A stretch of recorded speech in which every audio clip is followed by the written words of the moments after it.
Salam, selamat pagi, bagaimana kabarnya?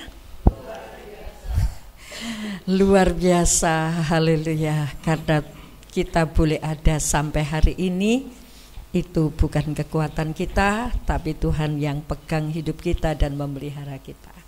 Haleluya. Ya, tidak biasanya hari Jumat kita ibadah, tapi pagi hari ini kita datang untuk beribadah kepada Tuhan.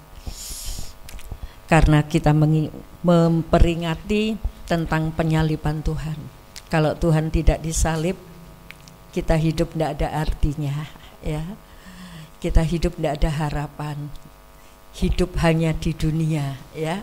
Setelah itu kita nggak tahu kemana kalau Tuhan tidak disalib, ya. Nah, saudaraku, mari kita ingat, ya, bahwa hidup saudara, hidup saya, hidup manusia itu diciptakan spesial oleh Allah. Karena apa? Dihembusi roh Allah. Karena saudara dan saya punya nafas Allah, maka kita punya hidup yang kekal. Pertanyaannya, kekalnya di mana? Itu yang harus kita ingat, ya. Jangan sampai kita hanya datang kepada Tuhan tanpa tahu tujuan. Puji Tuhan. Nah, Bapak Ibu yang dikasih Tuhan, minggu lalu hari Minggu kemarin kita sudah belajar bahwa Tuhan Yesus itu menanggung kutuk kita. Kalau kita ingat, kalau saudara merenungkan sesudah hidup ini saya mau kemana? Karena masih ada loh, jiwa dan roh saya, saudara, itu masih punya kekekalan. Yang mati itu cuma tubuh. Ayo, mari kita ingat, yang mati tubuh kita, tapi jiwa, roh kita itu kekal. Itu yang harus kita renungkan, ya. Puji nama Tuhan. Nah, saudaraku, karena kematian Kristus, maka saudara dan saya punya harapan. Dan jangan sampai harapan ini tersia-siakan. Haleluya. Puji Tuhan. Ya, kita akan belajar firman Tuhan. Pagi hari ini saya beri judul sudah selesai. Kalau Bapak Ibu sudah selesai mengerjakan tugasnya, kira-kira gimana rasanya? Lega, ya. Anak-anak kalau sudah selesai mengerjakan PR, lega, ya. Mau main kemana saja, PR-nya sudah selesai, gitu ya. Tuhan Yesus juga pernah berkata kalimat yang terakhir sebelum dia sebelum dia meninggal, ya, dia katakan sudah selesai. Kita baca Yohanes 19 ayat yang 30. Yohanes 19 ayat 30. Kita berdiri, kita baca ayat ini, kita aminkan bersama-sama. Yohanes 19 ayat yang ke-30, ya. 1, 2, 3. Sesudah Yesus minum anggur asam itu, berkatalah ia, sudah selesai. Lalu ia menundukkan kepalanya dan menyerahkan nyawanya. Amin. Silakan duduk. Ya. Pernahkah Bapak Ibu membayangkan kalau saudara atau saya naik di atas salib? Salib itu penderitaan yang paling keji. Hukuman mati yang lain, misalnya kursi listrik, misalnya pancung, misalnya tembak, ya, hukuman mati macam itu cuma sedikit rasa penderitaannya. Tembak dor langsung mati, ya kan? Kursi listrik mungkin agak panjang sedikit, ya. Pancung langsung mati. Tapi salib, saudara, salib itu disiksa dulu. Bukan hanya di atas kayu salib, tetapi sebelum di atas kayu salib, Tuhan Yesus harus disiksa, dicambuk, ya. Kalau tadi malam saya pesan sama Mbak Nanda tolong datang jam 5. Oh, jam 5 gitu ya. Terus saya bilang, Yesus terus malam-malaman enggak tidur. Yesus semalaman enggak tidur, bukan cuma enggak tidur karena gelisah atau apa. Enggak tidurnya itu disiksa, saudara, ya, dicambuk, dikasih mahkota duri. Sudah pagi harus pikul salib lagi. Pikul kayu salib itu saudara tahu? Kayu yang kasar, bukan kayu yang halus ya. Kayu yang kasar. Dia sudah berdarah-darah, dia harus pikul salibnya sampai enggak kuat. Mungkin ada pertanyaan, wong Tuhan kok enggak kuat? Tapi ini manusia, ya. Dia menjadi manusia walaupun dia Tuhan, tapi dia punya tubuh manusia sama seperti saudara, sama seperti saya. Kalau diludahi, diolok, ada rasa enggak? Ada. Malu, sakit, lapar. Itu yang dia rasakan. Nah saudaraku, ketika dia di atas kayu salib, dan ayat 30 ini mengatakan, sesudah ia minum anggur asam, dia berkata, sudah selesai. Sudah selesai, kemudian dia menyerahkan nyawanya. Kalau satu saat mungkin Bapak Ibu ada yang bertanya dari orang yang tidak percaya kepada Tuhan, bertanya, loh Tuhan kok mati? Tuhan kok mati? Siapa yang cabut nyawanya Tuhan? Bingung kan? Iya ya, Tuhan kok mati? Siapa yang cabut nyawa? Ayat ini berkata, lalu menyerahkan nyawanya. Minggu lalu kita belajar bahwa Tuhan Yesus disalib dan dia disalib di paling tengah. Biasanya orang Romawi kalau menyalibkan orang gerombolan itu, yang kepala gerombolan ditaruh di tengah. Jadi Yesus ini dia disalib di tengah, orang akan menganggap ini ketua gerombolan, ini ketua penjahat. Padahal dia kena kutuk karena saudara dan saya. Haleluya. Bayangkan saudara, pernah dengar kutuk 10 kutuk, 10 tulah yang diberikan Tuhan kepada orang Mesir? Masih ingat apa saja? Air jadi darah. Apalagi? Ada katak, ada nyamuk, ya. Kalau rumah kita banyak ada nyamuk satu dan bawa teman yang banyak, kita sudah bingung. Katak sampai di kasur-kasur saudaraku. Nah, kalau kita merasakan hal itu saja kita sudah ngeri. Tapi yang ditanggung Tuhan untuk saudara dan saya ini kutuk kekal itu loh. Jadi mari kita menghargai Yesus dengan percaya yang sungguh-sungguh. Minggu lalu kita belajar bahwa ada 3 orang disalib, yang satu berkata, kalau engkau Mesias, selamatkan dirimu. Dan selamatkan aku juga dong kalau engkau sudah menyelamatkan dirimu. Dan ternyata sampai hari matinya, dia tetap tidak percaya kepada Tuhan. Tapi penjahat satunya, dia mulai percaya ini Mesias. Dan dia cuma berkata, ya Yesus, kalau engkau sudah satu kali kelak engkau datang menjadi raja, jangan lupa akan aku. Dia pingin diingat oleh Tuhan. Kalau saudara dan saya pingin diingat oleh Tuhan, sudahkah kita mengingat Tuhan?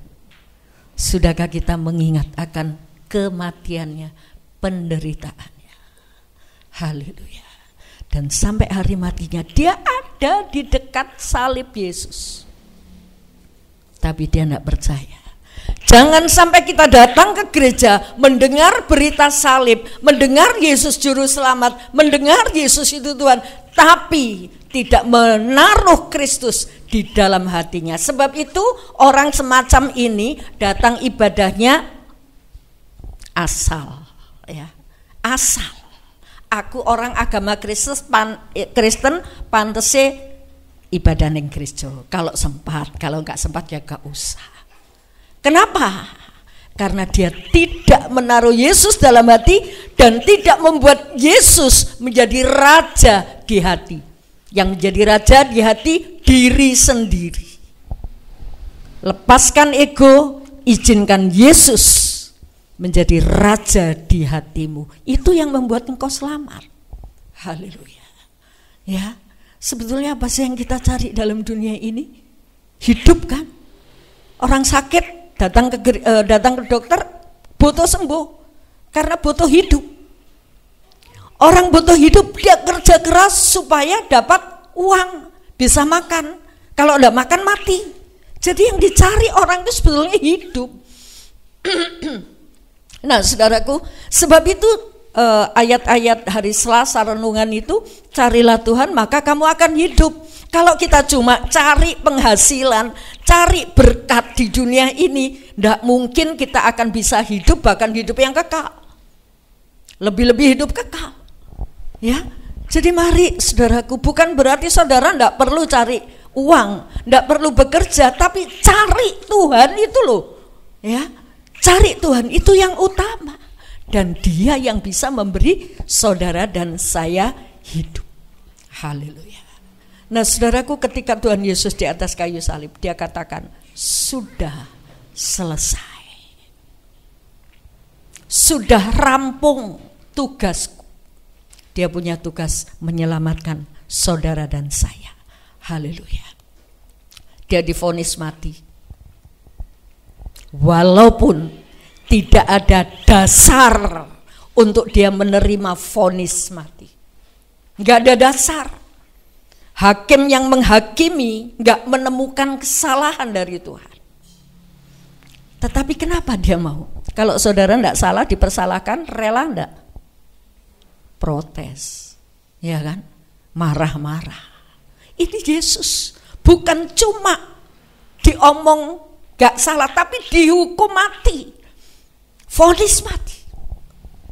Dan dia tidak membuat pembelaan diri, karena dia sadar yang harus dia tanggung itu dosa saudara dan dosa saya. Yesaya 53 ayat 7, silakan.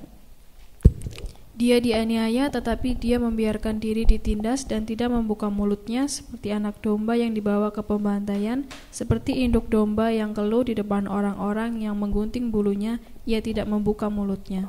Ya, dia tidak membuka mulutnya. Seperti domba yang keluh. Seperti domba yang keluh.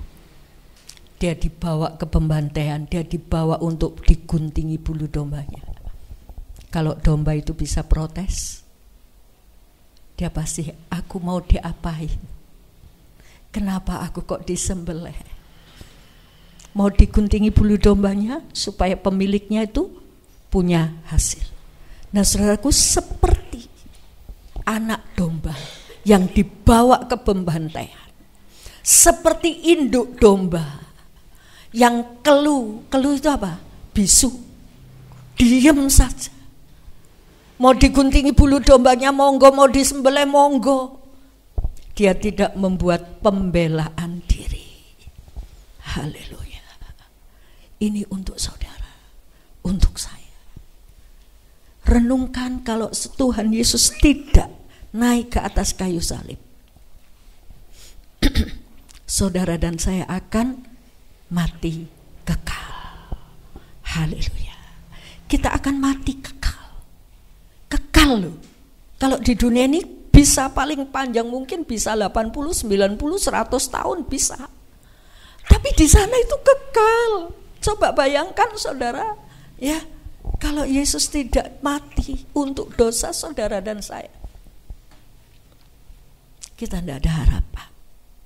Senyaman-nyamannya hidup di dunia, saudara bisa nikmati cuma seumur hidup. 100 tahun mungkin panjang-panjangnya. Haleluya. Ayo kita renungkan saudaraku. Saya kadang-kadang kasihan melihat orang-orang yang dalam keadaan prasejahtera. Sudah di dunia ini menderita, tapi kok gak mau ikut Tuhan dengan sungguh itu loh. Kadang-kadang saya, aduh, kasihan. Dia gak sadar, ya. Mereka gak sadar. Tapi ayo kita renungkan. Hidupku ini mau kebawa kemana? Setelah hidup ini loh, mau kemana? Haleluya. Dan kalau Tuhan Yesus naik di atas kayu salib dan dia berkata, sudah selesai, Dia sudah beres melakukan tugasnya, selesai. Sebetulnya apa sih yang sudah selesai? Ya. Selesai apanya? Haleluya. Apa ini kata-kata putus asa? Wes bar, bubar. Bukan kata-kata putus asa, tapi ini kata-kata penuh kemenangan. Sudah selesai. Aku membereskan tugasku. Haleluya. Ya, kita akan melihat sudah selesai apanya. Yang pertama kita akan membaca dari 1 Korintus 6 ayat 20. 1 Korintus 6 ayat yang ke-20, silakan. Sebab kamu telah dibeli dan harganya telah lunas dibayar. Karena itu muliakanlah Allah dengan tubuhmu. Ya, kamu sudah dibeli.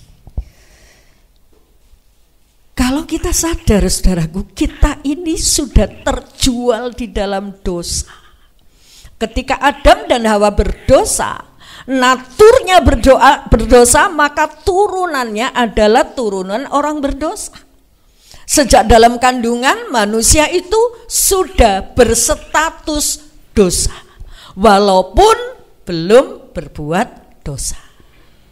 Statusnya dosa, lahir dosa, dan terjual di dalam dosa. Yang harus menerima dosa itu kan harus dihukum, ya. Upah dosa itu maut. Dosa itu harus dihukum. Lah siapa yang bisa membayar hukuman ini?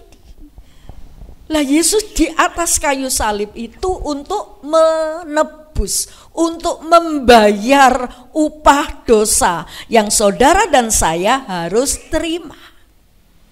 Ini yang diselesaikan oleh Tuhan, ya.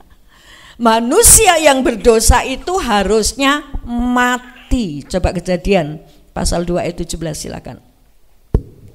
Tetapi pohon pengetahuan tentang yang baik dan yang jahat itu janganlah kau makan buahnya, sebab pada hari engkau memakannya pastilah engkau mati. Pada hari engkau memakannya pastilah engkau mati. Kematian itu pasti kita terima oleh karena kita orang berdosa. Sadar, saudaraku, ya, kita ini satu kali kelak mati. Tubuh saudara, tubuh saya mati. Haleluya. Tapi jiwa kita akan hidup. Dan kehidupan jiwa kita itu kemana? Monggo dipikir mulai hari ini. Haleluya. Kalau saudara waktu-waktu yang lalu datang ke gereja hanya merasa aku orang Kristen, dekat salib Kristus, tapi Kristus ada di luar. Tidak dijadikan pemimpin dalam hidupnya.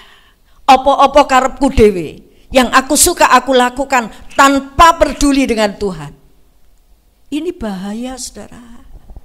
Kita dekat dengan salib Kristus, tapi kita gak terima Yesus itu dalam hati kita. Sia-sia pengiringanmu ke gerejamu, sia-sia pelayananmu, sia-sia. Kalau engkau tidak memasukkan Yesus menjadi raja di hati. Nah, manusia itu akan mati. Oleh karena manusia akan mati, maka Yesus pun membayar dosanya itu dengan kematian. Haleluya. Karena manusia harus mati, kelepasan kematian itu ya dibayar dengan kematian Yesus itu. Haleluya. Sebab itu sebelum dia menyerahkan nyawanya, dia katakan sudah selesai. Selesai apanya? Membayar lunas. Haleluya. Membayar lunas dosa saudara dan dosa saya. Menebus. Menebus itu apa? Kalau saudara punya barang ditaruh di pegadaian, kalau ingin memiliki kembali diapakan? Ditebusnya pakai apa? Pakai apa? Uang. Iya kan? Lah Yesus ini menebus kita bukan uang, tapi nyawa. Haleluya. Dia menebus kita dengan nyawa. Dia ingin memiliki kita kembali. Dia ingin memiliki. Karena apa? Kita dulu sudah terjual, kita terpisah. Mati itu terpisah. Pada hari engkau memakannya kamu akan mati. Haleluya. Dan kematian upah dosa itu maut, Roma 6 ayat 23, tidak usah dibaca. Nah saudaraku, kematian itu dibayar oleh Tuhan dengan kematiannya. Puji Tuhan. Mari kita menghargai, kalau Tuhan tidak disalib, aku kemana nasibku? Haleluya, puji Tuhan. Dan Yesus ingin memiliki saudara, merebut saudara dari kematian itu. Direbut, ini milikku. Dan kalau kita menjadi milik Tuhan, gak ada satupun yang bisa merebut kita. Ada dalam Yohanes. Kalau kita milik Tuhan, Dia akan menjaga barang miliknya.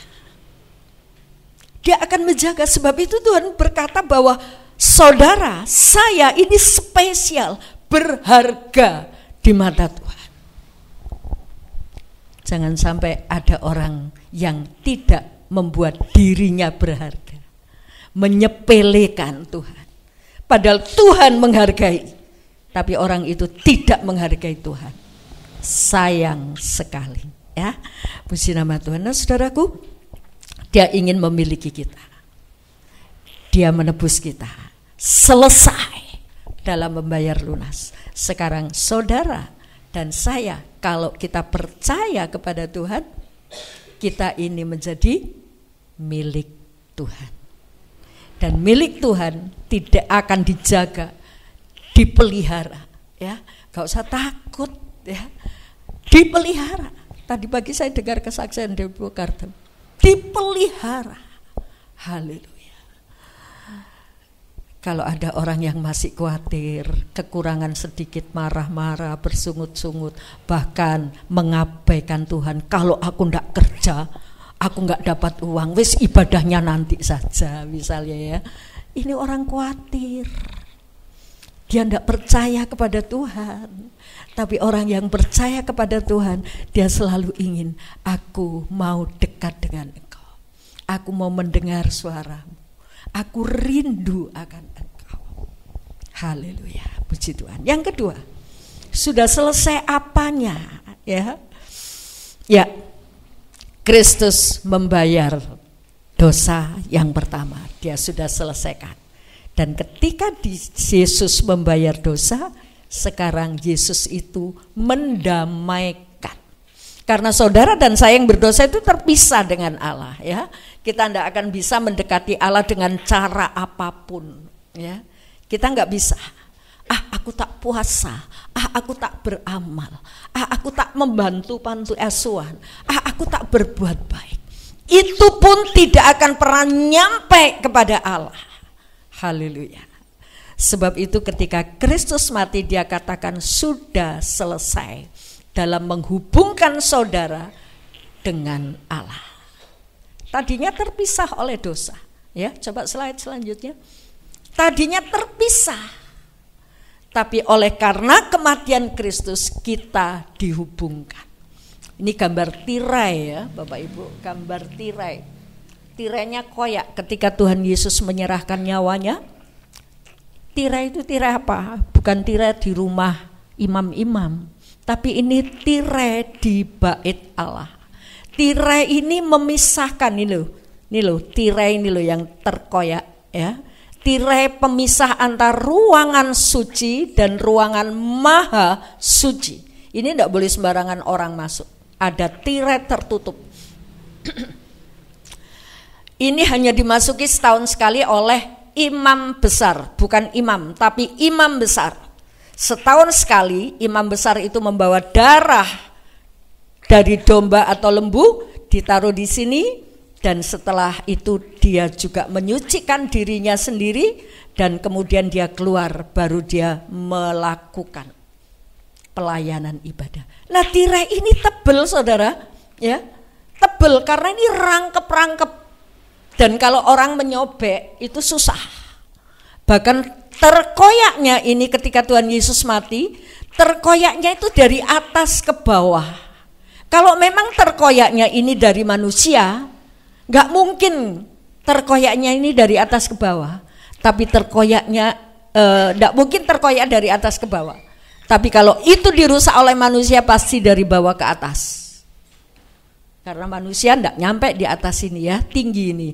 Nah, saudaraku, ketika Yesus mati, halangan saudara dan saya itu terkoyak, lepas, sehingga kita setiap saat bisa masuk dalam ruang Maha Kudus Allah.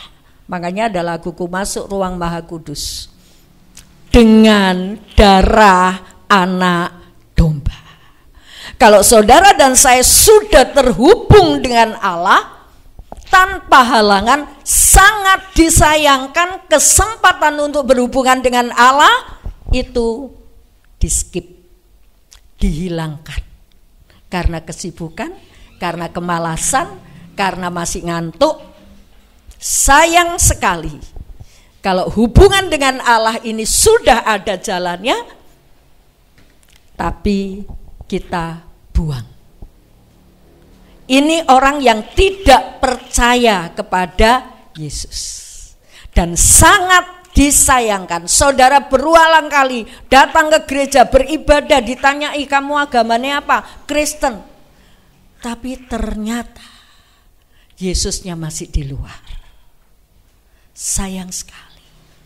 Senyaman apapun saudara miliki hidup di dunia ini, kalau tanpa Yesus saudara tidak punya harapan. Apalagi ketika hidup kita di dunia ini menderita, kalau tidak ambil Yesus dengan sungguh-sungguh percaya kepadanya, sayang sekali.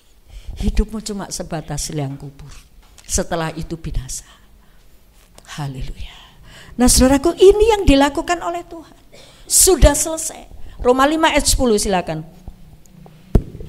Sebab jikalau kita ketika masih seteru diperdamaikan dengan Allah oleh kematian anaknya, lebih-lebih kita yang sekarang telah diperdamaikan pasti akan diselamatkan oleh hidupnya. Ya, ketika kita masih seteru itu musuh, diperdamaikan oleh kematiannya, kita disambungkan, didamaikan dengan Allah. Haleluya. Mungkin ada orang berkata, aku gak percaya sama Yesus. Wong manusia kok dibuat Tuhan, manusia kok disembah. Karepmu gak masalah. Tapi ketika orang menerima Yesus di dalam hidupnya, dia diperdamaikan dengan Allah. Mungkin orang akan berkata, aku bisa mendekati Allah dengan caraku. Aku bisa berpuasa, aku berbuat baik. Mungkin puasa bisu karena orang banyak berkata banyak salah, ya. Mungkin banyak diamnya, saudaraku. Itu pun gak akan membawa saudara dan saya sampai kepada Bapa.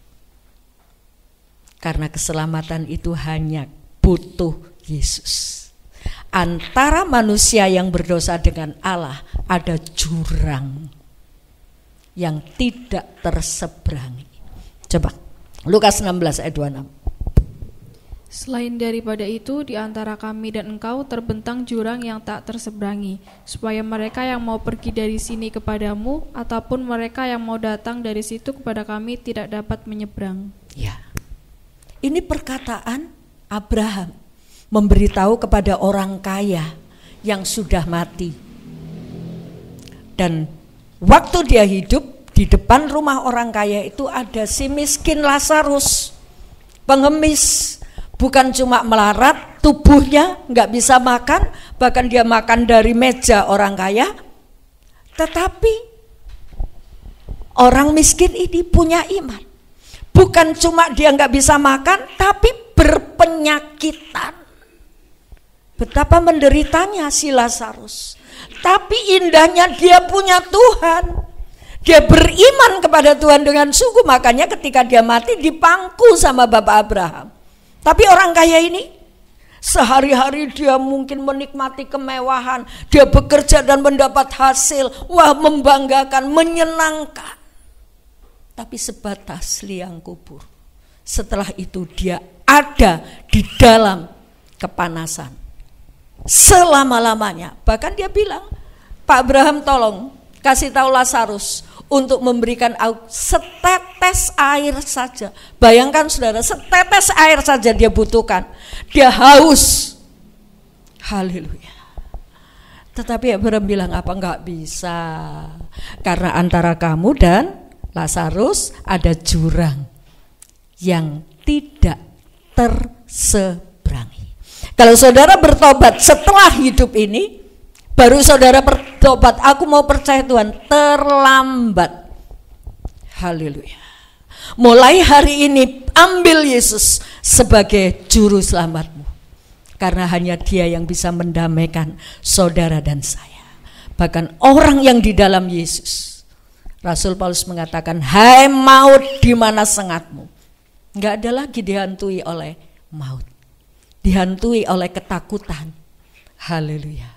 Kalau orang masih dihantui oleh ketakutan, berarti dia belum percaya. Takut nanti tidak makan, takut nanti bagaimana kalau saya berbuat baik orang lain mencela saya, bagaimana nanti kalau saya memberitakan Injil orang gak suka dengan saya. Tapi orang yang percaya kepada Tuhan, dia punya hati nyambung dengan Tuhan. Haleluya. Mari Bapak Ibu, jangan hanya cuma datang tiap minggu. Izinkan Yesus memimpin hidupmu, menjadi raja di hatimu, dan bukan engkau atau saya yang jadi raja. Aku gak mau dulu, aku gak mau ibadah dulu, aku masih ngantuk misalnya. Itu keputusan, karena engkau sedang menjadi raja di hatimu. Aku gak mau melayani, capek. Itu keputusan. Haleluya. Tapi orang yang sudah terhubung dengan Tuhan, terhubung, didamaikan dengan Allah, hatinya selalu terpaut dengan Tuhan. Yang ketiga, apa yang sudah selesai? Yang pertama, Tuhan sudah lunas membayar upah dosa kita. Yang kedua, Dia menghubungkan kita dengan Allah. Haleluya. Ya, 1 Korintus 15 ayat 54 dan 55 enggak usah dibaca. Itu tadi perkataan, hai maut, di mana sengatmu? Yang ketiga yang sudah selesai, diselesaikan oleh Tuhan adalah misi penyelamatan, ya. Misi penyelamatan Tuhan sudah selesai dikerjakan. Efesus 2 ayat 8 dan 9, silakan. Sebab karena kasih karunia kamu diselamatkan oleh iman, itu bukan hasil usahamu, tetapi pemberian Allah, itu bukan hasil pekerjaanmu. Jangan ada orang yang memegahkan diri. Ya. Tidak ada usaha buat kita. Gak ada cara aku tak berbuat baik supaya masuk surga. Minggu lalu sudah saya sampaikan ya. Kita diselamatkan bukan karena perbuatan kita, bukan karena perbuatan baik kita diselamatkan, tapi kita diselamatkan karena Yesus. Tapi orang di luar, bagi saudara dan saya, kita diselamatkan lebih dulu, baru kita berbuat baik, ya. Kita diselamatkan dulu, baru kita berbuat baik. Haleluya. Nah, ini orang-orang, ya, sudah diselamatkan. Rantai dosa, kutuk itu sudah dilepas. Jangan lagi mau kena kutuk, ya. Mau sudah dibebaskan, sudah tidak ada kutuk, mengikatkan diri dengan kutuk. Tapi terimalah Tuhan dalam hidupmu. Bagi saudara yang akan dibaptis, terimalah Tuhan dengan sungguh. Engkau dilepaskan oleh Tuhan. Bukan kekuatanmu engkau melepaskan diri dari dosa. Bukan kekuatanmu. Yang penting terima Tuhan itu di hatimu itu loh. Ya, izinkan Tuhan berbicara dalam hatimu. Makanya perlu baca firman Tuhan tiap hari. Ya, supaya ada komunikasi dengan Tuhan, gitu loh ya. Kalau kita nggak pernah mendengar suaranya, padahal telinga kita ini terbuka 24 jam dalam sehari, apa yang kita dengar? Banyak berita kan? Berita yang menakutkan, gosip mungkin, gibah mungkin, ya. Ini telinga ini buka terus. Dan kalau tidak pernah kita dengar masukan firman Allah, dari mana kita bisa punya hubungan dengan Tuhan? Makanya kita perlu baca firman Tuhan, merenungkan siang dan malam. Haleluya. Dan Efesus 2 ayat 8 dan 9 tadi berkata, itu bukan hasil usahamu. Kamu diselamatkan karena iman. Sayang sekali kalau kegiatan kita tidak didasari dengan iman, ya. Kita berangkat ke gereja tidak didasari dengan iman hanya karena ada waktu. Aku tak berangkat oh ini Jumat Agung, aku tak berangkat bukan. Haleluya. Tapi miliki Tuhan, sehingga ada kerinduan yang membual dalam hatimu untuk ingin ketemu Tuhan. Dan orang macam ini akan dipuaskan oleh Tuhan. Haleluya. Ini loh gambaran orang yang berdosa, ada jurang yang tidak terseberangi. Ini Allah. Orang ingin mendekatkan diri kepada Allah, karena manusia itu punya pikiran nyambung dengan Allah, rindu dengan Allah. Tapi mereka berusaha dengan kekuatannya. Alkitab mengatakan kesalehan manusia itu seperti kain kotor, gak nyampe, jembatannya patah. Mungkin amal, ibadah, puasa, saudaraku, gak nyampe. Kalau saudara cuma ibadah saja, datang ke gereja cuma melengkapi syarat agama, agamamu tidak bisa menyelamatkan. Tapi dari sinilah Tuhan Yesus. Dan ketika jembatan ini yang dibuat oleh manusia ini patah, kemana kita? Bawahnya ini loh, ada api. Dan tidak akan pernah orang bisa melepaskan diri dari sini. Terimalah berita ini, saudaraku, menjadi berita yang benar-benar akan terjadi. Ini bukan berita abal-abal, sehingga saudara tidak menanggapi karena sudah banyak mendengar, ya, orang berdosa itu akan dihukum maut. Yesus itu juru selamat, sudah banyak mendengar, tapi tidak pernah diresapi. Sayang sekali, ya. Jadi orang dari sinilah Tuhan Yesus disalib, membuka jalan, mendamaikan, menyelamatkan. Sudah selesai misi penyelamatan yang dilakukan oleh Tuhan Yesus. Manusia tidak bisa mendekati Allah dengan kekuatannya, dengan usahanya. Saudara baru punya arti, saudara hidup saleh, amal, ibadah, puasa, punya arti itu kalau saudara terima Tuhan dalam hidup. Perbuatan baikmu, ibadahmu diperhitungkan, pengorbananmu diperhitungkan.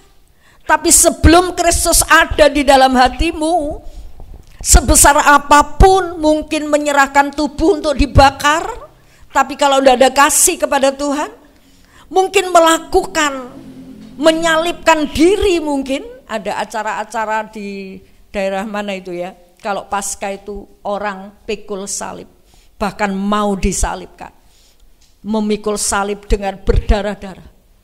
Percuma melakukan itu kalau Tuhan tidak ada dalam hati, kalau tidak percaya. Sayang sekali. Tapi saudara diselamatkan, baru kita beramal, kita beribadah, berpuasa, itu diperhitungkan oleh Tuhan. Ibadahmu diperhitungkan oleh Tuhan. Haleluya. Puasamu, perbuatan baikmu mulai diperhitungkan. Dan setelah diperhitungkan oleh Tuhan, apa yang kita dapat? Yang kita dapat upah di sorga. Dan kita tidak mengharapkan upah itu tentunya. Tapi kita melakukan itu karena Tuhan sudah menyerahkan nyawanya. Tuhan sudah berkorban untuk kita. Jadi perbuatan baik kita itu ucapan syukur. Dan sekalipun kita tidak minta imbalan dari Tuhan, karena tidak sebanding perbuatan baik kita dengan pengorbanan Tuhan, tidak sebanding. Dan perbuatan baik kita setelah di dalam Tuhan itu diperhitungkan oleh Allah, mendapat upah. Saudara akan bengong, wow, apa yang tidak pernah dipikir oleh pikiran kita, apa yang tidak pernah didengar, apa yang tidak pernah dilihat, itu yang akan kita dapat. Dan kita akan, wow, luar biasa. Haleluya. Sebab itu Bapak Ibu yang dikasihi Tuhan, saya merindukan Bapak Ibu, terimalah Tuhan dalam hidupmu dan jadikan Dia Raja, sehingga kita sanggup merendahkan diri satu dengan yang lain. Saudara dan saya diikat oleh kasih Kristus. Haleluya. Kalau orang sudah kenal pengorbanan Tuhan, dia tidak akan ecek-ecek dalam ibadah. Dia tidak akan ecek-ecek dalam melayani, asal-asalan enggak. Tapi dia lakukan dengan segenap hati. Apa yang bisa saudara lakukan untuk Tuhan? Mungkin pada awalnya kita enggak bisa lakukan apa-apa. Persembahan pujian maju ke depan, lakukan itu dengan segenap hati, bukan asal-asalan. Oh, lagu itu sudah tahu, wes aku pokoknya maju, nggak bisa nyanyi pokoknya maju. Ini asal-asalan, ya. Tapi kita persiapkan, berikan yang terbaik, mengingat pengorbanan Tuhan untuk menyelamatkan saudara dan saya. Kalau kita memahami, saudaraku, tentang pengorbanan Tuhan, kita tidak akan datang kepada Tuhan dengan asal-asalan, ya. Kita tidak akan melayani Tuhan dengan asal-asalan. Haleluya. Pengorbanan Tuhan itu segenap hati. Oleh pengorbanannya saudara dikuatkan.